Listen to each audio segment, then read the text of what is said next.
أعوذ بالله من الشيطان الرجيم. بسم الله الرحمن الرحيم. الرحمن علم القرآن خلق الإنسان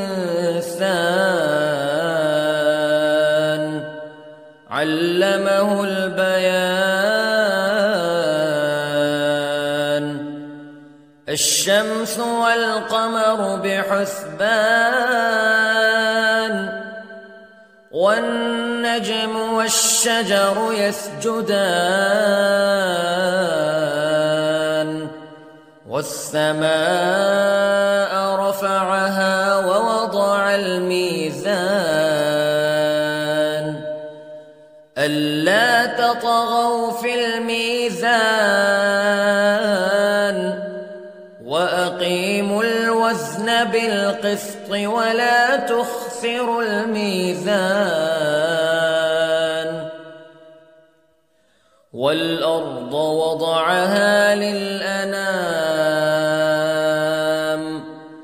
فيها فاكهة والنخل ذات الأكمام والحب ذو العصف والريحان فبأي آلاء ربكما تكذبان.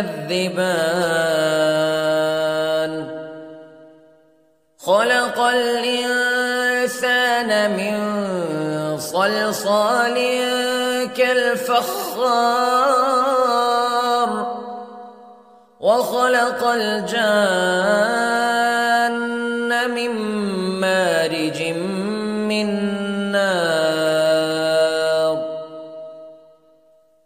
فبأي آلاء ربكما تكذبان. رب المشرقين ورب المغربين فبأي آلاء ربكما تكذبان.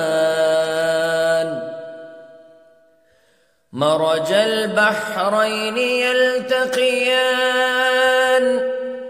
بينهما برزخ لا يبغيان فبأي آلاء ربكما تكذبان. يخرج منهما اللؤلؤ والمرجان فبأي آلاء ربكما تكذبان. وله الجوار المنشآت في البحر كالأعلام فبأي آلاء ربكما تكذبان. كل من عليها فان ويبقى وجه ربك ذو الجلال والإكرام فبأي آلاء ربكما تكذبان. يسأله من في السماوات والأرض كل يوم هو في شأن فبأي آلاء ربكما تكذبان. سنفرغ لكم أيها الثقلان فبأي آلاء ربكما تكذبان.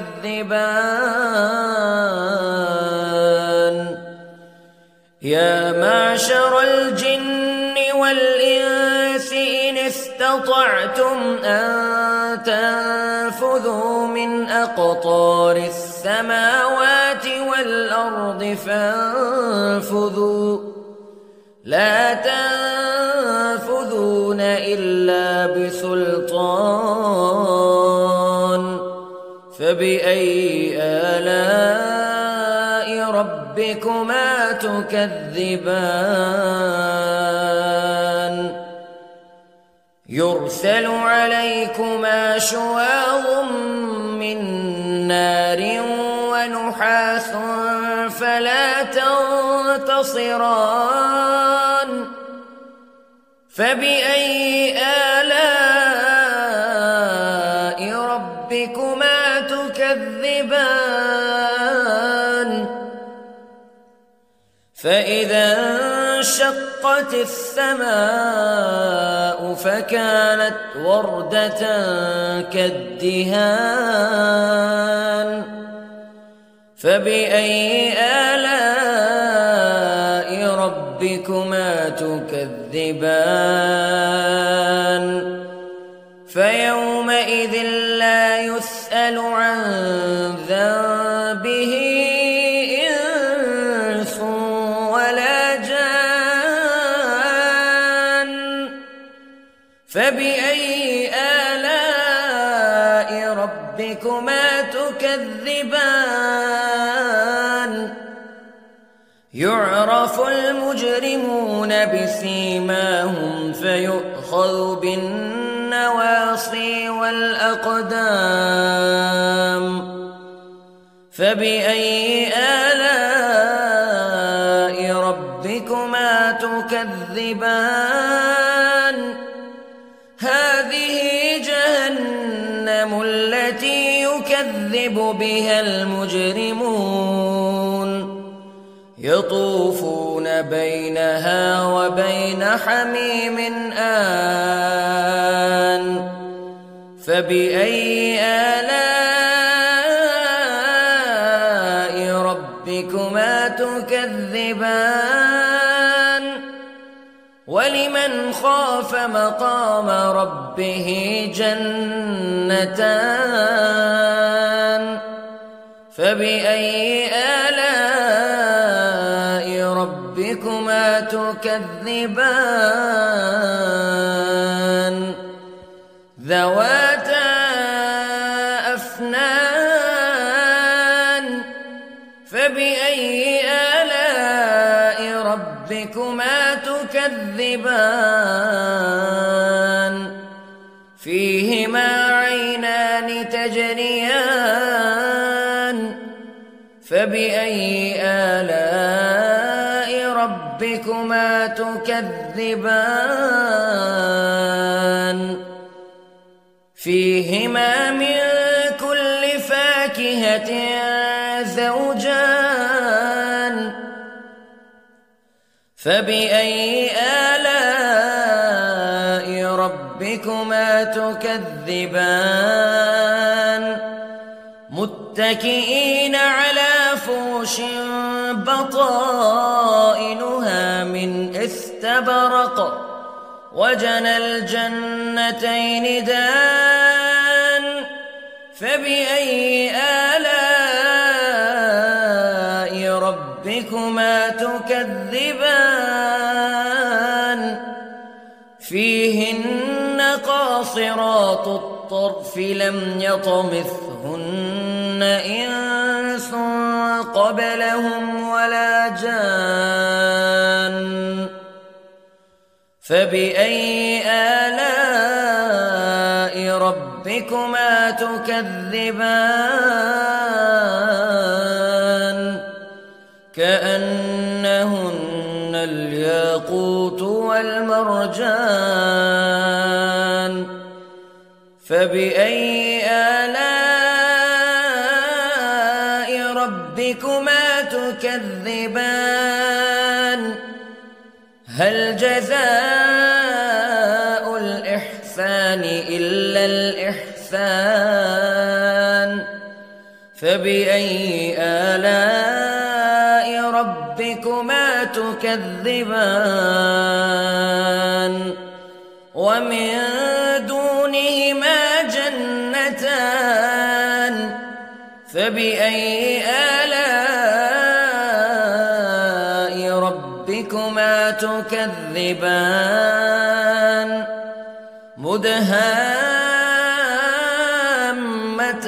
مدهامتان فبأي آلاء ربكما تكذبان فيهما عينان نضاختان فبأي آلاء ربكما تكذبان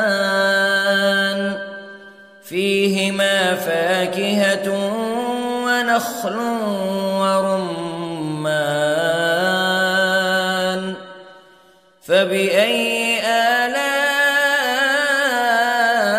ربكما تكذبان فيهن خيرات حسان فبأي آلاء ربكما تكذبان